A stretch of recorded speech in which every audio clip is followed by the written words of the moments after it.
பருப்பு குழம்பு செய்ய போகிறோம். இப்போ முருங்கக்காய் சாம்பார் இது எப்படி செய்கிறதுன்னு பார்க்கலாம். நான் வந்து பருப்பு தனியாக வேக வச்சு எடுத்து வச்சுருக்கேன். இப்போ வந்து தாளிச்சு விட்டுறலாம்.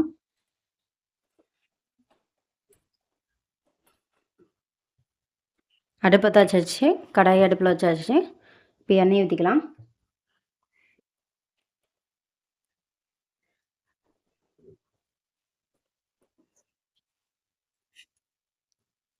கடுகு 1 ஸ்பூன்,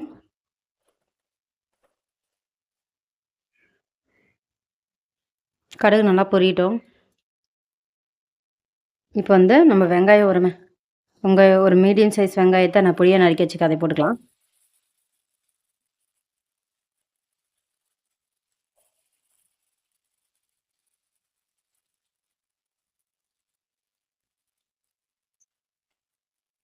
மீடியம் சைஸ் வெங்காயத்தை பொடியாக நறுக்கி வச்சுக்க அதை போட்டேன்.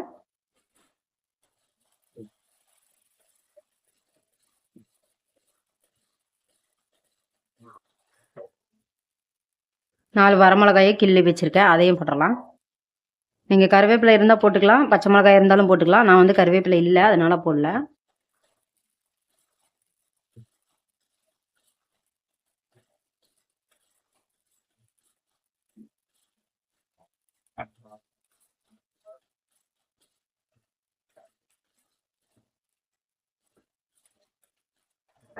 நல்லா வாங்கிடுச்சு.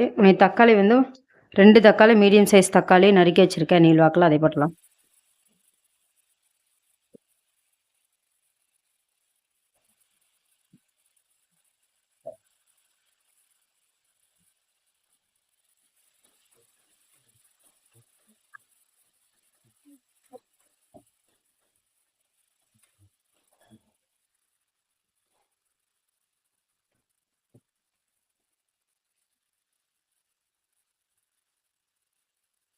தேவையான அளவு உப்பு போட்டுக்கலாம்.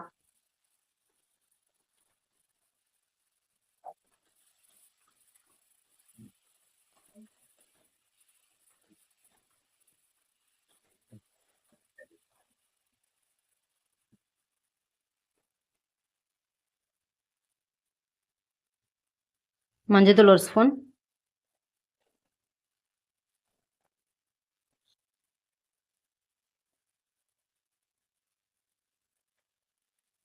பெருங்காயத்தூள் 1/4 ஸ்பூன்,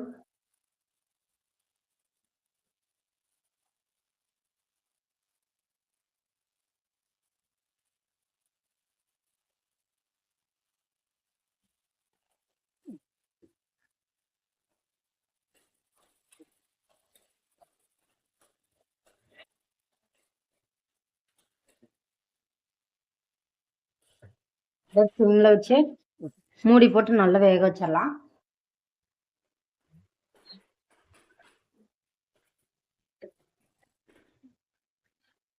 அடுப்பு சிம்மில் வச்சு நல்லா மூடி போட்டு வேக வச்சிடலாம். பார்க்கலாம் எப்படிக்குதுன்னு. நல்லா தண்ணி விட்டு நல்லா இதாகுது பாருங்க. தக்காளி எந்த அளவுக்கு நம்ம மசிதோ அந்த அளவுக்கு வந்து சாம்பார் சூப்பராக இருக்கும். இன்னும் நல்லா மசியணும். அதனால் அடுப்பு சிம்மில் வச்சு மூடி போட்டு மூடி வச்சிடலாம். ஒரு 5 நிமிஷம் நல்லா வேகட்டும். பார்க்கலாம் எந்த அளவுக்கு. சொன்னால் தக்காளி நல்லா மசிஞ்சிச்சு. நீங்கள் அடுப்பில் இந்த தக்காளி சிம்மில் அடுப்பில் வச்சுட்டு ஒரு 5 நிமிஷம் 5 நிமிஷம் கழிச்சு பார்த்தீங்கன்னா நல்லா மசிஞ்சிடும். அடியெல்லாம் வத்தாது. இங்கே பாருங்க, வத்தவே இல்லை.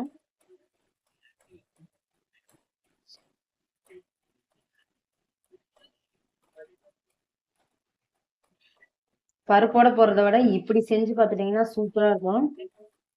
பருப்பு குழம்புக்கு வேற எதுவுமே தேவையில்லை.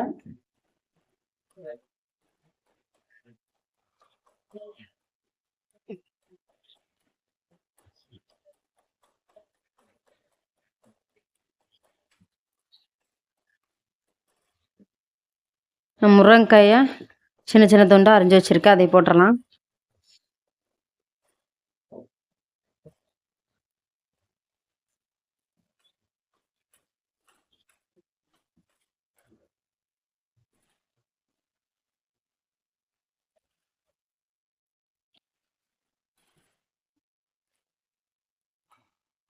சாம்பாருக்கு தேவையான அளவு தண்ணி விட்டுடலாம்.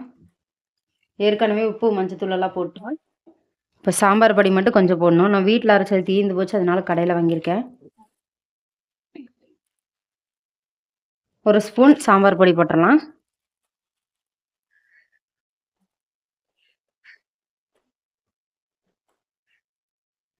இது மூடி போட்டு நல்லா வேக வச்சு வெந்ததுக்கப்புறம் நம்ம இதை பருப்பு ஊற்றிக்கலாம். நல்லா வேகட்டும். பருப்பு வந்து நல்லா குழைய வச்சு எடுத்திருக்கேன். அது பருப்பு வந்து நல்லா வெந்துருச்சுங்கிறதுனால பருப்பு இந்த அளவுக்கு நல்லா வெந்துருச்சுங்கிறதுனால நான் வந்து காயை வேக வச்சு அப்புறம் எடுத்து ஊற்றுறேன். நான் குக்கரில் வெறும் பருப்பு மட்டும்தான் களைஞ்சி போட்டு 3 விசில் விட்டு எடுத்து வச்சுருக்கேன். எந்த அளவுக்கு இதாகின்னு பார்க்கலாம்.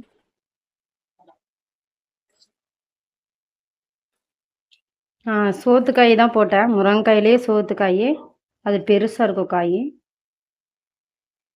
நல்லா வெந்துடுச்சு.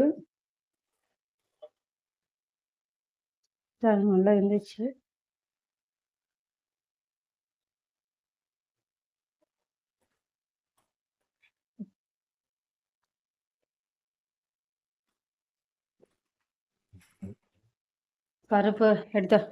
பருப்பு 3 விசில் விட்டு எடுத்து வச்சுக்கிறேன். அதை எடுத்து ஊற்றிடலாம்.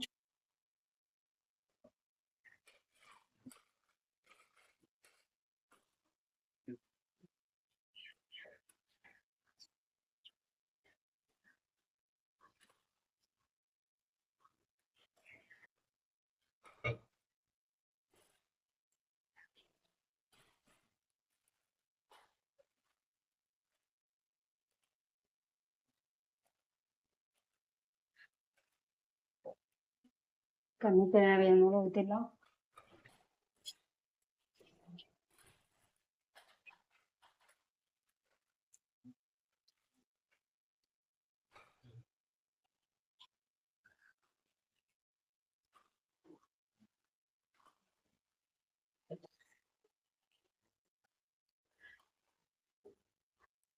இந்த அளவுக்கு ஊற்றிக்கிறோம். இது ரேஷன் பருப்புங்கிறதுனால நல்லா சுண்டிடும், கெட்டியாயிரும் களியாட்டா. அதனால் இப்படி இந்த அளவுக்கு விட்டுருக்கேன்.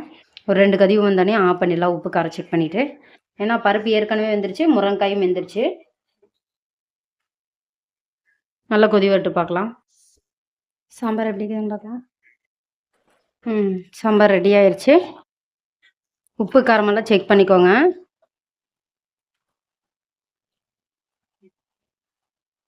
உப்பு காரமெல்லாம் செக் பண்ணிக்கோங்க. அப்புறம் அடுப்பில் வச்சு மூடி வச்சிங்கன்னா கொஞ்சம் சிம்மிலேயே வச்சுக்கோங்க. ஏன்னா அடியை வற்றிரும். பருப்பு வந்து அடியை வற்றிரும். அப்புறம் வற்றின வாசம் தான் வடிக்கும், தீஞ்ச வாசம். சாம்பார் ரெடி. இன்னும் கொஞ்ச நேரத்தில் இது வந்து ஆற இது அப்படியே கெட்டியாயிரும். அதனால் எங்களுக்கு இது சாம்பார் இது போதும். உங்களுக்கு வேணுங்கிற அளவுக்கு கெட்டி வேணுங்கிற அளவுக்கு தண்ணி ஊற்றி வச்சுக்கோங்க. நான் புளி ஊற்றல, தக்காளியே வந்து 2 போட்டுக்கறனால, பெரிய பெரிய தக்காளியாக போட்டுக்கறனால அதே அளவாக இருக்கும். இது போல் செஞ்சு பார்த்துட்டு சாம்பார் எப்படி இருக்குதுன்னு செஞ்சு பார்த்துட்டு லைக் பண்ணுங்கள், ஷேர் பண்ணுங்கள், சப்ஸ்கிரைப் பண்ணுங்கள், கூடவே இருக்கிற பெல் பட்டனை கிளிக் பண்ணுங்கள்.